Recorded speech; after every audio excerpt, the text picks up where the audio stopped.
안녕하세요.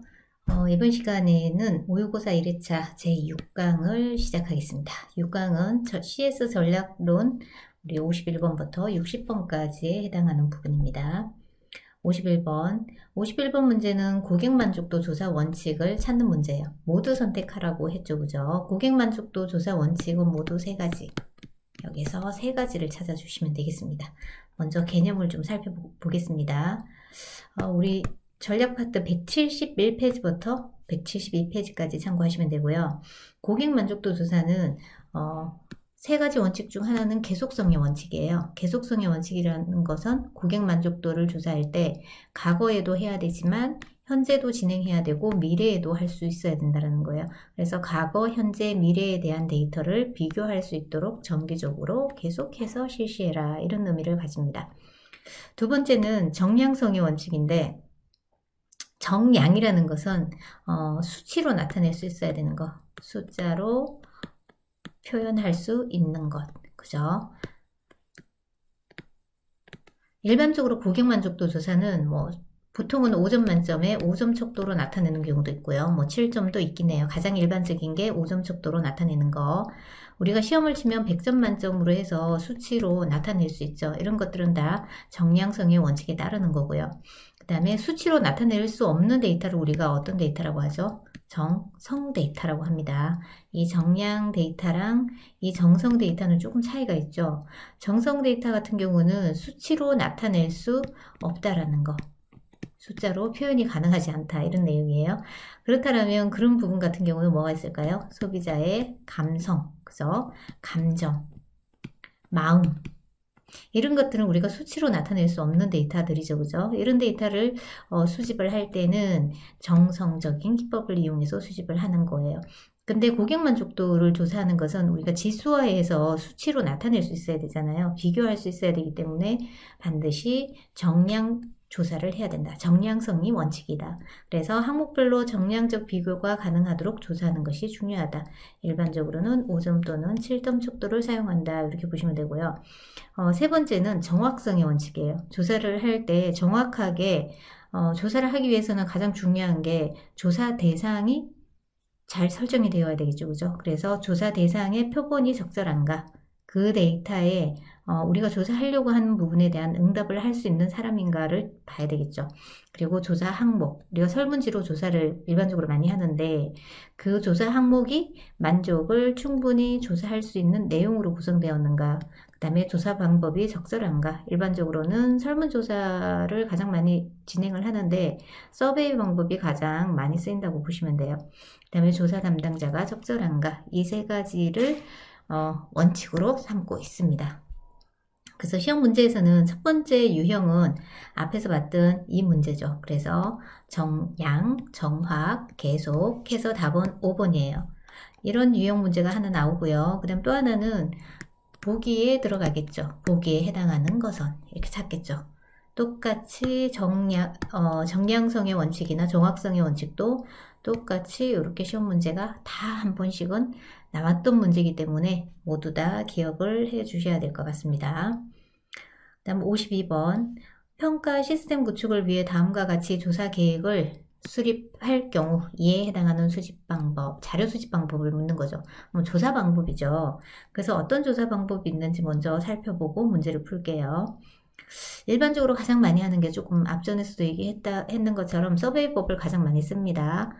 서베이법은 가장 많이 쓰는 이유가 다수의 응답자들을 대상으로 설문조사하기가 가장 편하다. 그죠? 그래서 기술조사에 가장 많이 쓰인다라는 이게 핵심 키워드예요. 다수 응답자들을 대상으로 한다도 키워드죠.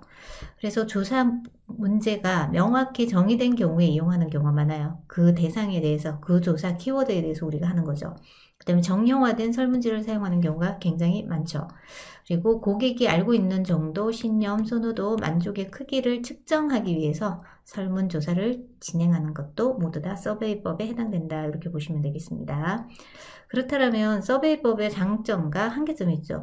좋은 점도 있고 나쁜 점도 있는데, 일단 좋은 점은 다수의 응답자, 그래서 조사 표본이 크기 때문에 데이터를 어떻게 할 수 있다? 일반화할 수 있다. 그래서 대표값이 될 수 있다는 얘기예요. 그래서 다양한 측면의 차이 분석을 할 수 있고요. 자료 수집이 좀 쉽죠. 다른 것에 비해. 표본이 크기 때문에 일반화가 가능하고 그렇기 때문에 객관적인 해석이 가능하다. 이런 부분. 직접 관찰할 수 없는 요인이나 개념의 추정이 가능하다라고 보는 겁니다.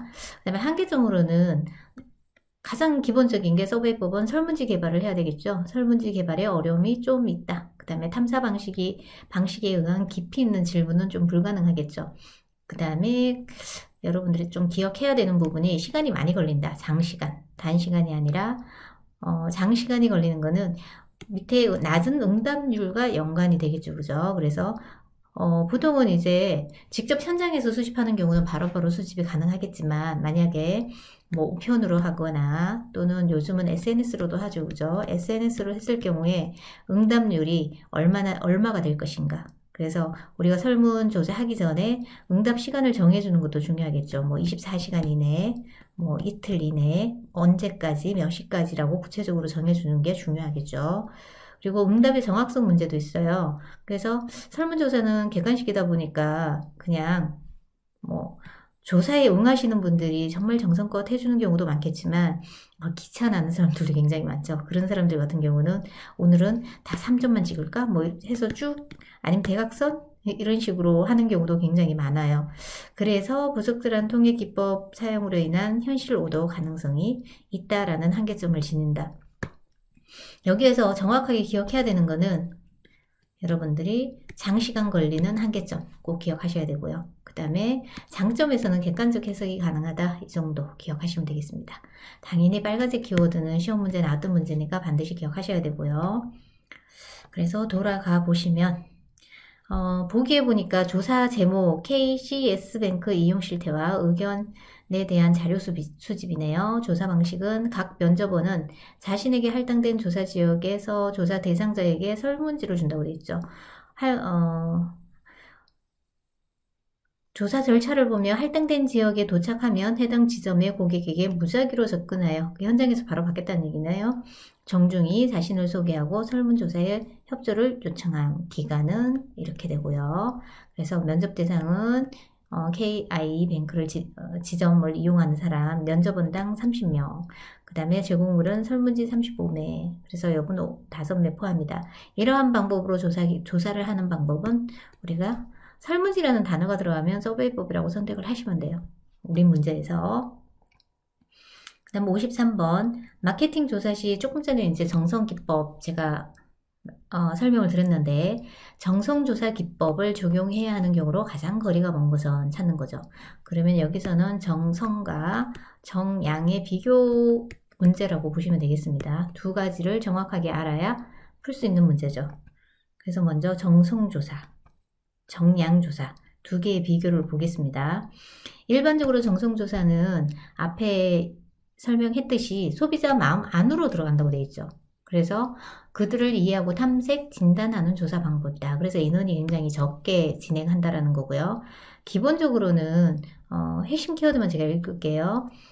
정성조사는 정량조사와 보완 예비적 관계를 가진다는 거 기억하시면 돼요. 그래서 우리가 정량조사 전에 정성조사를 하는 경우가 굉장히 많습니다. 그래서 미리 가설을 좀 확인하기 위해서 하는 경우, 그런 경우도 많다라고 보시면 돼요. 그래서 정성조사를 기법을 적용해야 하는 경우 시험 문제가 이렇게 나오겠죠. 그래서 양적 조사의 사전 단계, 그죠? 정량조사를 하기 전에 우리가 정성조사를 한다. 그래서 일반적으로 우리가 정량조사는 그리고 논문을 쓸 때도 연구를 할 때 이건 양적 연구라고 하죠. 그 다음에 정성조사 같은 경우는 질적 연구라고 해요. 그래서 양이 중요한 게 아니라 질이 중요한 거죠. 그래서 정성조사 같은 경우는 적은 인원으로 하는 경우가 많고요. 그 다음에 양조사 같은 경우는 굉장히 많은 인원을 가지고 우리가 한다. 아까 전에 앞에 우리 서베이법 같은 경우도 정량조사가 굉장히 많죠. 그죠? 대표적인 게 서베이법이에요. 서베이법도 당연히 조사 대상이 많다. 이렇게 나오죠. 자, 그 다음에 가설을 발견할 때, 그 다음에 예비적 정보 수집할 때, 사전 지식이 부족할 때, 그 다음에 가설의 질적 검증 및 의미를 확인할 때, 그래서 소비자 언어를 발견하거나 확인할 때, 소비자를 깊이 이해하려고 할 때, 뭐 이럴 때 우리가 정성조사를 쓴다라고 보시면 되고요. 정양조사는 수치이기 때문에 일반적으로는 확률적 기초에 근거를 둔 다수, 그죠? 정량은 소수, 다수를 대상으로 조사를 한다 이렇게 보시면 되고요. 그러면 정량조사 기법을 적용해야 하는 경우, 자, 가설, 질적 검증을 통한 확정적인 결론을 획득하기 위해서, 그래서 답을 얻기 위해서 하는 거죠. 결론을 내기 위해서. 그 다음에 시장 세분화, 목표 시장 선정할 때, 그 다음에 시장의 경쟁 상황 및 소비자 태도 행동을 파악할 때도 쓴다. 그 다음에 소비자 니즈, 특성별 니즈 구조와 차이를 알아낼 때도, 그 다음에 각 상표의 포지셔닝 강약점을 파악할 때, 그 다음에 가장 바람직한 컨셉, 그 다음에 용기, 상표명을 선정할 때도 우리가 정량조사 기법을 쓴다라고 보시면, 문제로 돌아가 보면 여기서는 정성조사 기법을 적용해야 하는 경우로 가장 거리 먼 것을 찾아야 되죠. 그래서 5번을 보시면은 가설 검증을 통한 결론에 도달하려고 하면, 획득을 하려고 하면 우리가 어떤 조사를 해야 됐죠? 정양조사를 했어야 되죠. 그죠? 그래서 답은 5번입니다. 그래서 정량조사와 정성조사의 비교는 항상 시험 문제 나오는 문제니까 반드시 정확하게 구분을 지어두면 좋겠습니다. 54번, 보행과 첸이 제시한 고객 충성도 측정 방법 중 다음 설명에 해당하는 거. 고객의 충성도를 측정하는 방법은 그냥 한번 기본적으로 생각해서 어떤 방법이 있을 것 같아요? 일반적으로는 저 사람이 우리 기업의 충성도가 높은 사람이야, 낮은 사람이야. 이거는 뭐죠? 구매액이 높을 때, 그죠? 구매액, 매출액이 높을 때. 그 다음에 또 볼 수 있는 게 또 뭐가 있죠? 충성도가 높다, 낮다? 구매 빈도. 이런 것들을 보겠죠. 근데 구매액, 얼마만큼의 돈을 쓰는가, 구매 빈도, 이런 것들은 고객이 무엇을 하는 거예요? 기업으로 오는 거죠. 고객의 행동을 분석하는 거죠. 행동. 그 다음에 또 하나는 그 사람이 다른 사람한테 이 제품을 추천하는가 추천하지 않는가, 추천 의도죠. 그죠? 추천 의도. 추천 의도. 뭐 구전을 할 건가, 구매 의도가 있는가 없는가. 이거는 행동으로 볼 수 없지만 있다 없다를 보는 거기 때문에 얘는 어디에 해당돼요? 태도에 해당되죠. 태도. 그러니까 일반적으로는 고객의 행동을 분석해서 우리가 충성도가 높다 낮다를 우리가 측정할 수 있고, 그 다음에 또 한 가지는 태도를 분석해서 우리가 충성도가 높다 낮다로 나타낼 수 있습니다.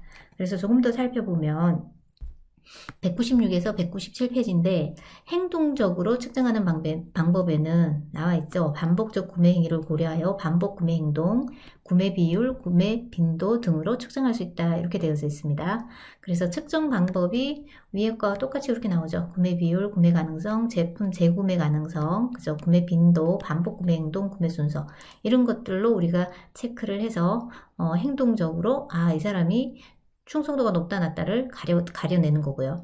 그 다음 태도적 충성도 같은 경우는 애착이죠. 감정적인 부분을 보는 거예요. 그래서 호의적인 태도를 가지고 있다, 가지고 있지 않다. 호의적인 태도가 있다라면 무엇을 한다? 이 사람은 우호적인 태도를 가지고 있으면 제품 서비스에 대한 재구매가 당연히 있을 거고요. 그 다음에 타인에 대한 추천도도 높겠죠. 그래서 이것은 우리가 태도적 측정 방법이다. 그 다음에 이 두 가지로 일반적으로 이제 한 가지 행동적으로 측정할 수 있고 태도적으로 측정할 수 있는데, 통합적은 이 두 가지를 다 플러스 한다라는 거예요. 그래서 행동적 측정 방법과 태도적 측정 방법의 장단점을 통합적으로 고려한 게 통합적 측정 방식입니다. 그래서 고객의 호의적인 태도와 브랜드 교체 성향, 반복 구매 행동, 총 구매량, 그래서 두 개가 다 복합적으로 들어와 있다고 보시면 되겠습니다. 그래서 문제를 살펴보면 이제 복이 있는 것에서 찾아야 되죠. 특정 제품이나 서비스에 대하여 일정 기간 동안 고객의 지속적이고 반복적인 구매 행위를 고려하며 반복 구매, 구매 비율 및 구매 빈도 등으로 측정이 가능하다. 그래서 이거는 두 가지를 다 쓴 거죠. 그래서 행동적 측정 방법이 되겠습니다. 이게 하나의 유형이고요. 자, 그 다음에 행동적 측정 방법 같은 경우는 자, 이렇게 개념으로 보기에서 찾기 당연히 나왔겠죠. 그 다음 또 하나 문제는 행동적 측정 방법에 해당하는 것은 이렇게 찾는 거죠. 또 하나 경우는 보기에 넣어서 행동적 측정 방법을 모두 선택하여라. 그러면 총 3가지의 유형이 나올 수 있습니다. 마찬가지 태도적 측정 방법도 똑같은 문제로 나오겠죠. 그죠? 그래서 3가지 유형의 변화하는 문제를 다 숙지를 해 놓으시면 되고요. 그 다음 55번 서브컬의 5가지 갭 모델 중 갭 4가 발생되었을 경우에 그에 따른 해결 방안으로 올바른 것은, 그러면 갭 4의 원인을 찾아야 되겠죠. 그죠? 그래서 갭 4의 원인은, 자, 우리 서브컬의 5가지 모형에서 갭 1번부터 해서 갭 5번까지가 있죠. 갭 5번까지. 그래서 1번에서부터 5번까지 이제 다 기억을 해 주셔야 되는데, 먼저 모형으로 한번 살펴볼게요. 202페이지 보시면 어디서 많이 본 모형이죠. 기대불일 이론에 대한 모형이고요. 그랜누스가 제시한 모델하고 거의 비슷하죠. 그죠? 그래서 고객과 서비스 제공자와의 관계를 설명한 거예요.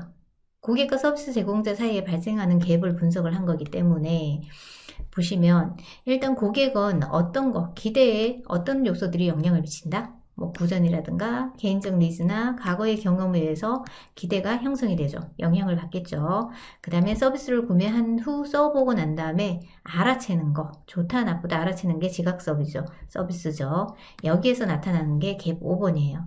갭 5번의 원인은 갭 1, 2, 3, 4가 모두 다 문제일 경우에 발생한다. 그래서 방안은 모두 다 개선해야 된다라고 보시면 되고요. 그 다음에 기업에서 소비자에 대한 기대 조사를 실패하면 갭 1번이 발생해요. 그래서 조사를 정확하게 하지 않았다라는 거. 그 다음 갭 2번은 서비스 설계를, 프로세스 설계나 표준 매뉴얼 설계를 어설프게 했을 경우에, 잘못했을 경우에 갭 2번이 발생하고요. 그 다음에 이렇게 설계된 서비스 표준이나 프로세스를 서비스 제공자에게 제대로 교육을 하지 않았을 경우에 갭 3번이 생깁니다. 그 다음에 서비스 제공자 또는 이제 기업이 되겠죠. 기업 측의 약속이에요. 기업 측에서 외부에 있는 고객에 대한 약속을 잘 지키지 않았을 때, 그죠? 서비스의 명세된 대로 우리가 서비스를 제공하지 않았을 때, 이런 것들이 다 커뮤니케이션에 해당되겠죠. 그러면 약속은 어떻게 하나요? 기업에서 대부분 광고로 많이 하죠. 광고. 마케팅으로도 많이 하잖아요. 이런 것들이 다 커뮤니케이션이라고 보시면 돼요. 그래서 갭 4번의 키워드는 커뮤니케이션이 항상 들어가요. 커뮤니케이션. 이 단어를 반드시 기억을 해야 돼요. 커뮤니케이션에 대한 단어가 있다. 그럼 무조건 갭 4번을 선택하시면 돼요. 그러면 서비스 제공 성공하려면 어떻게 해야 돼요? 약속한 바대로 제공한다. 그래서 약속을 잘 지킨다. 그래서 쌍방향 커뮤니케이션을 한다. 뭐 이런 것들이 해결 방안이 되겠죠. 그래서 각각을 살펴보면, 자, 1번은 조사 실패죠. 그죠? 조사를 실패했으니까 어떻게 해야 돼요? 기대 파악 실패. 제대로 조사한다. 그죠? 그 다음에 조직의 관리 단계를 축소한다. 뭐 여러 가지 이런 것들로 우리가 볼 수 있고요. 갭 2번 같은 경우는 적절한 서비스 설계나 표준을 선택하지 못한, 설계를 어설프게 했기 때문에 어떻게 해주면 돼요? 체계적으로, 구체적으로, 그리고 서비스 업무를 표준화시킨다. 그 다음에 적절하게 물리적 증거와 서비스 스케이프를 제시를 한다. 이렇게 보시면 되고요. 갭 4번은 교육이 잘못된 거잖아요. 직원에 대해서. 표준 매뉴얼에 대한 교육이 잘못된 거. 그 다음에 업무에 맞지 않는 직원을 배치한 거. 그러면은 적절한 업무를 제공해주면 되고요. 업무 분장을 잘하면 되죠. 그 다음에 효과적인 인사정책, 그 다음에 교육을 잘해주면 되겠죠. 그죠? 그 다음에 또 하나는 핵심 키워드가 수요 공급이에요. 그래서 수요와 공급을 일치시키는데 실패했다. 이게 갭 3이 나오면 이렇게 수요 공급이라는 단어를 반드시 떠올려야 됩니다. 그렇다면 어떻게 해주면 돼요? 수요 공급을 연결해 주면 되죠. 그리고 업무에 적합하지 않는 종업원은 어떻게 해주면 돼요? 적합성을 보장해 주면 됩니다. 그래서 갭 3에 대한 문제. 갭 4는 커뮤니케이션 보셔야 돼요. 그래서 커뮤니케이션이 부족하거나 부적합하거나 과잉 약속을 하거나, 그죠? 이랬을 때 해결 방안은 수평적 쌍방향 커뮤니케이션을 증대시킨다. 고객과 적극적인 뭘 한다? 상호작용 커뮤니케이션을 하는 거죠. 그 다음에 광고나 인적 판매에서 정확하게 약속한다. 정확하게 약속하고 정확하게 지켜야 되겠죠. 그죠? 그 다음에 고객 기대를 효과적으로 관리하는 게 해결 방안이 된다라고 보시면 돼요. 그래서 지금부터 갭 4가 나오면 뭐를 선택하신다고요? 어떤 단어를 기억해라? 커뮤니케이션. 그죠? 갭 3이 나온다? 어떤 단어? 핵심 키워드? 수요 공급 일치 실패. 그죠? 그 다음에 교육, 인사정책, 이런 것들. 그 다음에 갭 2번 같은 경우는 어설픈 서비스 표준 매뉴얼이 잘못 설계된 거. 그죠? 그래서 잘못했으니까 체계적으로. 갭 1번은 기대 파악 실패. 그래서 제대로 조사하면 되는 겁니다. 그래서 다시 올라와 보시면 문제로 갭 4 딱 보시는 순간 우리 올바른 거 찾아야 되잖아요. 단어 중에 커뮤니케이션 들어간 거 얘밖에 없죠. 수평적 쌍방향 커뮤니케이션 활성화. 그래서 답은 4번이 되겠죠. 그래서 나머지는 한번 찾아보시면 되고요. 56번 고객 기대에 대한 영향 요인 중 상황적 요인에 해당하는 거. 그러면 고객 기대에 영향을 미치는 게 앞에서 받는 것처럼 뭐 어떤 구전이라든가 그 다음에 경험이라든가 뭐 커뮤니케이션, 니즈 이런 것들이 영향을 미치겠죠. 그죠? 근데 이거를 좀 세부적으로 나눠서 보면 그게 고객의 내적 요인인지 외적 요인인지 그죠? 그 다음에 기업의 요인인지 상황적 요인인 건지 이 네 파트로 나눠볼 수 있다는 거예요. 그래서 일반적으로 기업 요인은 고객의 영역이 아니죠. 기업의 영역이에요. 그래서 4P 플러스 3P가 여기 다 들어간다고 보시면 되고요. 마케팅적 요인이고 고객의 내적 요인 같은 경우는 고객의 내면적인 거죠. 개인적 니즈 같은 경우 관여 수준, 과거의 경험 이런 것들이 들어가고요. 외적인 것은 바깥에서부터 들어오는 거기 때문에 경쟁적 대안이나 사회적 상황, 그 다음에 구조는 밖에서 들어오는 거죠. 그죠? 구조. 그 다음에 상황적 요인 같은 경우는 그때그때 따라 달라지는 거. 그래서 구매 동기, 그 다음에 소비자의 기분에 따라서 구매 동기가 바뀔 수도 있겠죠. 그 다음에 날씨에 따라서 시간적인 제약에 따라서도 우리가 구매에 영향을 미친다. 기대에 영향을 미치는 요인이 된다. 이렇게 보시면 되겠습니다. 그래서 상황적 요인에 해당하는 게 고객의 기분이 있었죠. 그죠? 그래서 여기서 가장 가까운 게 뭐예요? 고객의 정서적 상태 선택하시면 되겠죠. 그래서 답은 3번입니다. 여기 문제는 각각 뭐 내적 요인에 해당하는 거, 내적 요인, 외적 요인에 해당하는 거, 기업 요인이 아닌 것, 그죠? 기업 요인에 해당하는 것, 아닌 것, 그 다음에 상황적 요인에 해당하는 것. 이것을 무엇이라고 하는가? 역으로 상황적 요인 찾는 거. 이렇게 문제가 한 4가지 이상의 유형으로 나와요. 그래서 각각 이렇게 분류하셔가지고 외워두시면 되겠습니다. 57번. 고객 만족을 위한 계획 수립 절차에 관한 거네요. 그래서 절차를 알아야 되겠죠. 그죠? 그래서 1단계부터 6단계가 있는데 우리 절차 한번 살펴볼까요? 218페이지 보시면은 이제 첫 번째 우리가 기업의 어떤 계획 수립 절차가 아니더라도 지금 이제 2022년 2월 25일입니다. 오늘 우리가 1월 1일 또는 12월 달에 우리 2022년도에 대한 어떤 계획 수립을 하죠. 그죠? 그럼 첫 번째 뭘 해야 돼요? 22년도에 나의 목표가 뭔가? 목표를 수립하는 거죠. 그죠? 목표를 먼저 기술한다. 적는 거죠.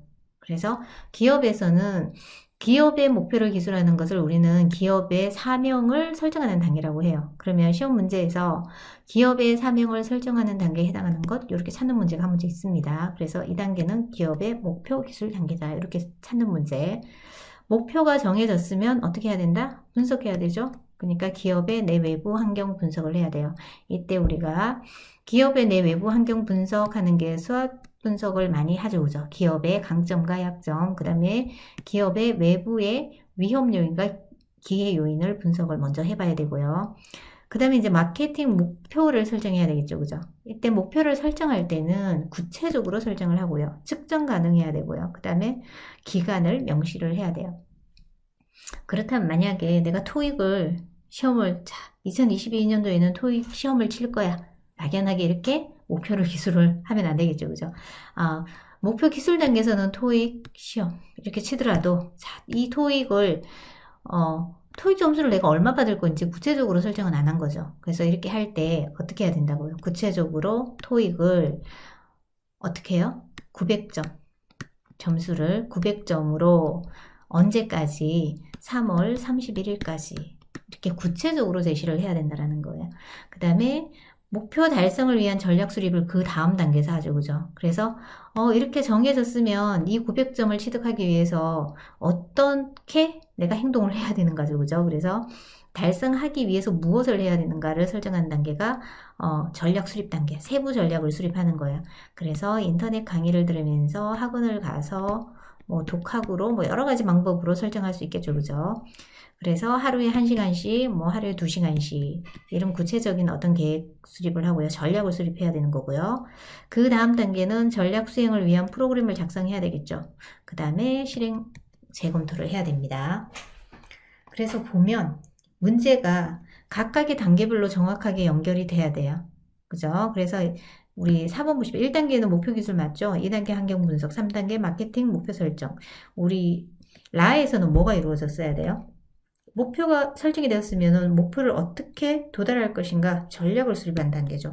그래서 목표 달성을 위한 전략 수립 단계다. 해서 답이 라가 틀렸죠. 그죠? 그 다음 5단계에서는 전략 수립 수행을 위한 프로그램을 작성하는 거. 그래서 각각 다 연결해야 되고 이 문제에서는 그냥 병만 하면 문제가 여러 문제가 나오죠.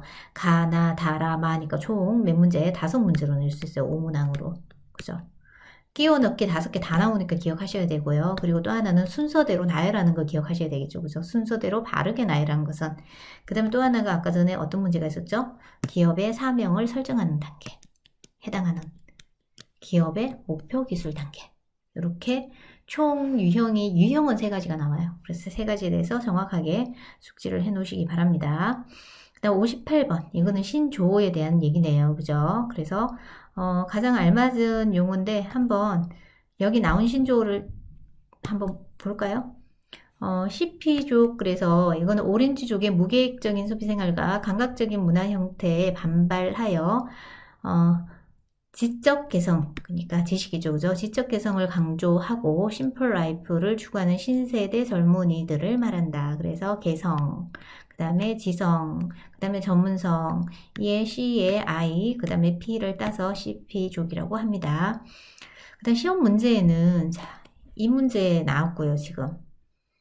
그 다음에 제로 웨이스트는 시험 문제 나왔던 것 같아요. 그 다음에 길티 플레이저 시험 문제 나오니까 이거 기억을 해 놓으셔야 돼요. 그래서 자, 쓰레기 없는 삶, 그죠? 레스 웨이스트. 그 다음에 제로 웨이스트는 조금 모든 제품을 재사용될 수 있도록 장려하며 폐기물을 방지하는 데 초점을 맞춘 원칙이다. 그래서 뭐 미니멀 라이프라고도 얘기를 하죠. 그죠? 그 다음에 길티 플레이저 같은 경우는 이걸 직역을 하면 죄책감이 드는 기쁨이에요. 기쁨은 기쁨인데, 기쁘긴 한데 조금 죄책감이 드는 기쁨? 그래서 누군가 즐기는 그러나 다른 사람이 그걸 알게 되면 쑥스러운 활동이나 매체들이다.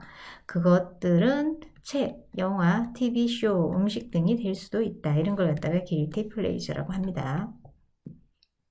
그래서 시험 문제에서 자, 여기에서는 자, 코로나19 이후 플라스틱 사용량이 더욱 늘었다. 집에서 시키는 택배와 그죠? 배달이 늘면서 지난해 폐플라스틱, 폐비닐 배출원 전년도보다 각각 14.6%, 11% 늘었다. 플라스틱 세상에서 이를 절대 안 쓰기란 현실적으로 불가능에 가깝다. 그래서 각자 할 수 있는 만큼만 실천하자는 그죠? 레스 웨이스트가 주목받고 있다. 플라스틱 빨대 쓰지 않기, 일회용 용기 거부하기, 리플 제품 이용하기 등의 작은 행동이지만 꾸준히 할 수 있는 걸 찾자는 게 핵심이다. 그죠? 버리는 것에서 벗어날 수 없다면 조금씩이라도 덜 버릴 순 없을까를 고민해 보는 거. 사실 현대사회에서는 굉장히 환경을 위해서 필요한 부분이다. 그죠? 그래서 이 신조어 같은 경우는 그냥 상식선에서 우리가 알아놓아야 되는 것이기도 하죠. 그래서 2번 해서 레스 웨이스트는 기억을 해주시면 되고요. 시험 문제 나왔던 문제는 계속 나와요. 그래서 이게 문제은행 방식이어서 돌려서 나올 수 있는 문제니까 반드시 기억하셔야 됩니다. 59번 다음 중 고객 가치 지수 CVI죠. 고객 커스터머 밸류 인덱스의 약자입니다. 대안 설명으로 올바르지 않는 것을 찾는 거네요. 그래서 먼저 찾아볼게요. 254페이지에서 255페이지. 고객 가치 지수는 이제 투입 요소 대비 획득된 뭐의 크기, 효용의 크기를 측정하여 산출 가능하다 함으로써 산출 가능하다 이렇게 되어져 있죠. 그죠? 그래서 설명이 틀린 것을 찾는 거죠. 그래서 아마 이 획득된 효용의 크기, 그러니까 효용의 크기라는 이 부분이 아마 다른 걸로 다른 문장으로 바뀌었던 것 같아요. 그래서 앞에서 다시 보면 되고요. 고객 가치 측정을 통하여 고객이 물건을 구입할 때 어떤 요소에 더 가치를 두는지, 물건을 사용하면 어떤 요소에 더 가치를 두는지를 파악하는 거. 자, 이렇게 연결해서 용어 정의가 시험 문제 한 문제 나왔고요. 하나 유형. 지금 앞에 문제는 어떤 문제였죠? 설명에 관한 거죠. 그죠? 그 다음에 KMAC의 고객 가치 측정 모델에서는 이렇게 정의를 하고 있어요. 제품 서비스 구매 사용과 관련해 소비자의 가치 형성에 영향을 미치는 요인을 측정하는 선행 모형이다. 그 다음에 소비자들이 제품이나 서비스 구매 사용과 관련해 지불한 가격 대비 획득하게 된 편익을 측정하는 가치 모형. 이걸 갖다가 고객 가치 지수라고 하고요.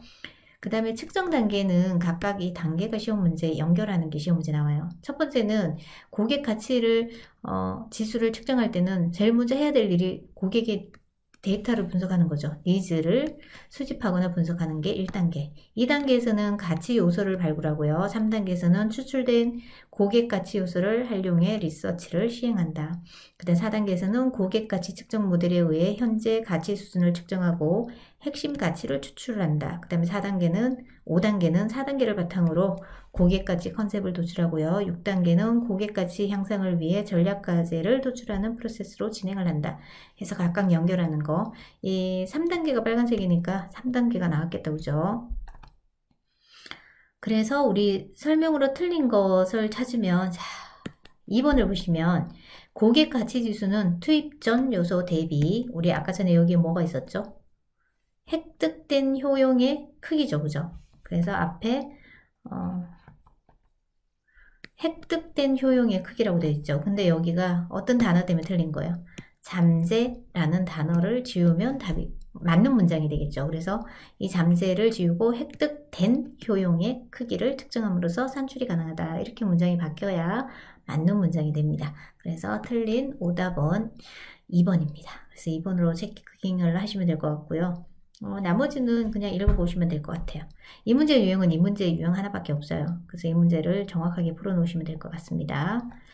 그 다음에 60번. 서비스 가격 결정 전략 중 상층 흡수 가격 전략 스키밍이라고 하는데요.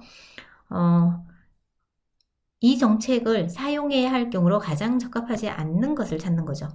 그래서 우리 가격 정책을 한번 볼게요. 일반적으로 우리가 기업에서 할 때 뭐 고가격을 쓴다라든가 단수 가격을 쓴다라든가 뭐 여러 가지 이런 것들을 쓰죠. 고가격은 비싸게, 그죠? 물건값을 매우 비싸게 매기는 거. 단수 가격 같은 경우는 만약에 1,000원이다. 그럼 세 자리를 어떻게 해요? 1,000원이라는 이 네 자릿수를 세 자리로 바꾸는 거죠. 990원. 그죠? 자리를 조정하는 거. 그래서 단수 가격 제도를 가장 많이 쓰는 거로 보시면 되고요. 그 외에 우리가 가격 전략을 살펴보면 이제 선도 가격이 있어요. 선도 가격은 조금 이제 유인 가격이라고도 볼 수 있겠죠. 그죠? 고객을 유인하기 위해서 미끼 상품을 통해 보완 상품의 판매를 활성화시키는 가격 전략이다. 유인 전략하고 조금 맥락이 비슷하죠. 상층 흡수 가격 전략 같은 경우는 투자액을 조기에 해소할 목적으로 하는 거예요. 그래서 빨리 투자액을 해소해야 되니까 어떻게 해야 될 것 같아요? 수요의 가격 탄력도가 낮은 제품인 경우에 사용할 수 있는 거고요. 대량 생산이 어려운 경우에 사용하는 거. 고가격이 정당하게 받아지는 경우. 그러니까 초창기는 가격을 많이 받아도 되는 거죠. 나중에 내리면 되니까. 그래서 서비스의 법적 보호를 받을 수 있는 거 또는 기타 이유로 경쟁사가 참여하기 어려운 경우. 조금 대체 불가능한 경우로 보면 되겠죠. 경쟁력이 센 거. 그래서 제품 도입 초기에 고가로 설정하여 고소득층을 흡수한 후 점차 가격을 하락시켜 중유 및 하류 소득층에게 판매하는 전략이에요. 그래서 이걸 우리가 상층 흡수 전략이다. 이렇게 보는 거고요. 시장 침투 전략은 처음에는 낮은 가격으로 침투를 먼저 해요. 그래서 이제 시장이 많이 점유가 된 이후에 가격을 점차 어떻게 한다고요? 조정을 하는 전략이 시장 침투 전략. 이것도 시험 문제 이렇게 나온 문제예요. 일단 팽창 가격 같은 경우는 세일 등에서 가격 범위만 정하는 마케팅이다. 이렇게 보시면 되겠습니다. 그래서 해당되지 않았던 게 뭐죠? 시장의 탄력적이고 규모의 경제 효과가 존재할 경우에 아까 전에 여기에 보시면 대량 생산이 어려울 경우라고 되어져 있죠. 그러면 이 규모의 경제 효과라는 건 대량 생산하고 같은 맥락입니다. 대량 생산 아까 전에 어려운 경우라 그랬죠. 존재하면 안 돼요.